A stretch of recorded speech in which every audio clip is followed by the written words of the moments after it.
Assalamualaikum warahmatullahi wabarakatuh. Saya Bidari Ayu Lestari, CGP Angkatan 11, Kabupaten Sragen. Video ini adalah penerapan segitiga restitusi di sekolah saya sebagai tugas demonstrasi kontekstual modul 1.4.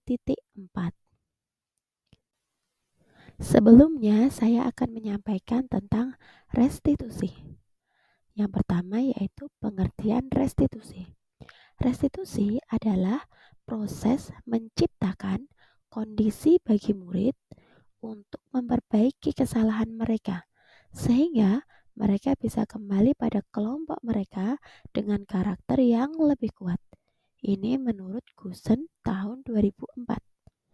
Nah, sedangkan tujuan restitusi adalah ketika ada murid yang berbuat salah, guru akan menanggapi dengan cara yang memungkinkan murid untuk membuat evaluasi internal tentang apa yang dapat mereka lakukan untuk memperbaiki kesalahan mereka dan mendapatkan kembali harga dirinya. Nah, berikut adalah ciri-ciri restitusi. Yang pertama, restitusi bukan untuk menebus kesalahan, namun untuk belajar dari kesalahan. Yang kedua, restitusi itu memperbaiki hubungan. Yang ketiga, restitusi itu adalah tawaran, bukan paksaan. Yang keempat, restitusi itu menuntun untuk melihat ke dalam diri murid. Yang kelima, restitusi itu mencari kebutuhan dasar yang mendasari tindakan murid. Ciri restitusi selanjutnya adalah yang keenam, restitusi diri adalah cara yang paling baik. 7. Restitusi itu fokus pada karakter, bukan tindakan. Yang kedelapan, restitusi itu menguatkan. Selanjutnya, restitusi itu fokus pada solusi. Yang terakhir, restitusi itu mengembalikan murid yang berbuat salah pada kelompoknya.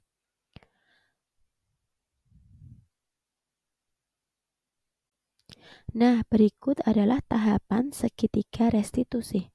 Yang pertama yaitu menstabilkan identitas. Setiap orang pasti pernah melakukan kesalahan. Kamu bukan satu-satunya yang pernah melakukan ini. Itu adalah salah satu contoh jika kita ingin menstabilkan identitas dari siswa. Yang kedua yaitu validasi tindakan yang salah. Kata-katanya seperti ini. Kamu tentu punya alasan mengapa melakukan itu, bukan? Adakah cara yang lebih efektif untuk mendapatkan apa yang kamu butuhkan? Yang terakhir yaitu menanyakan keyakinan. Kira-kira keyakinan kelas apa yang telah kita sepakati? Kamu ingin menjadi orang yang seperti apa? Itulah tahap-tahap segitiga restitusi. Tahapan segitiga restitusi yang pertama yaitu menstabilkan identitas. Tujuannya yaitu mengubah identitas anak dari yang gagal karena melakukan kesalahan menjadi orang yang sukses. Saat anak dalam kondisi emosional, otak tidak akan mampu berpikir secara rasional. Nah, pada tahap inilah guru berupaya menstabilkan identitas anak sehingga anak menjadi lebih tenang dalam mencari solusi untuk menyelesaikan permasalahan tersebut.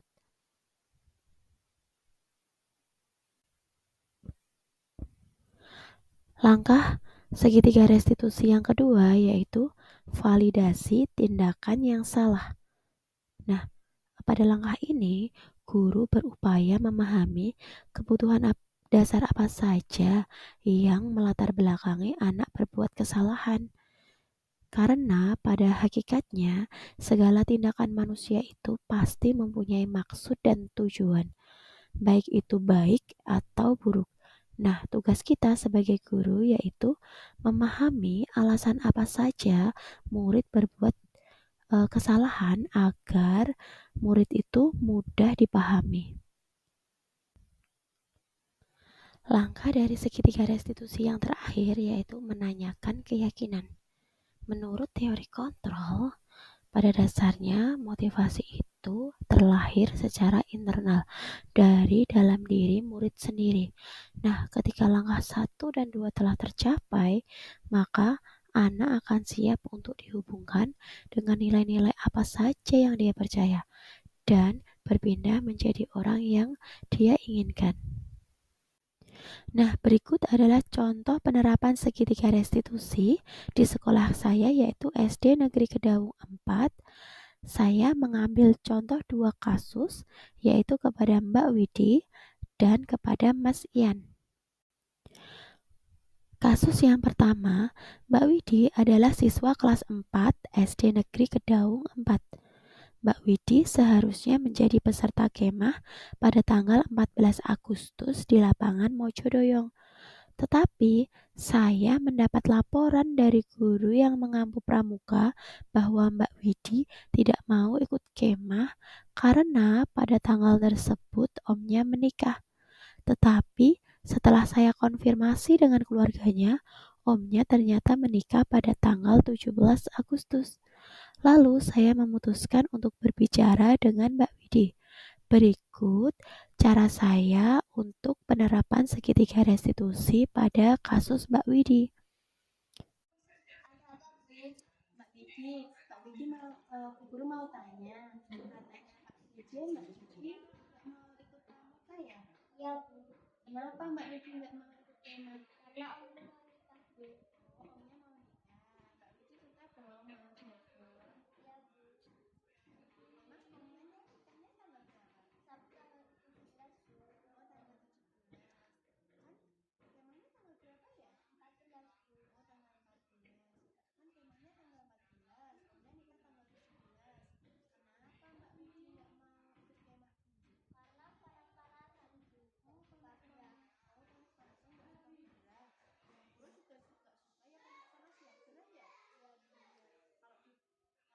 Kalau di kemah nanti kepanasan ya? Iya, Bu.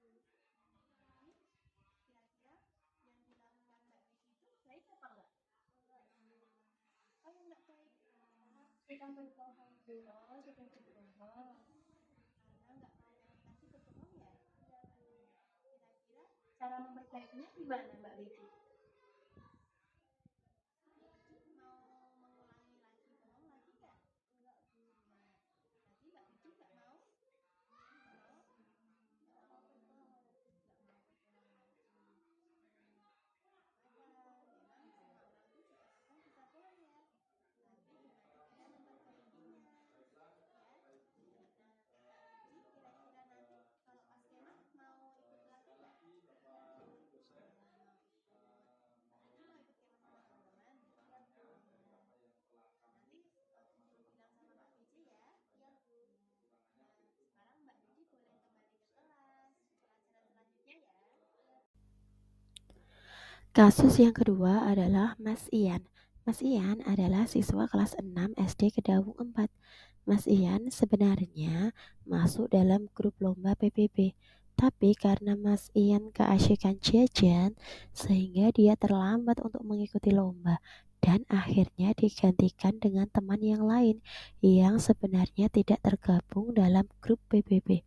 Sehingga saya mencoba berkomunikasi dengan Mas Ian dengan segitiga restitusi.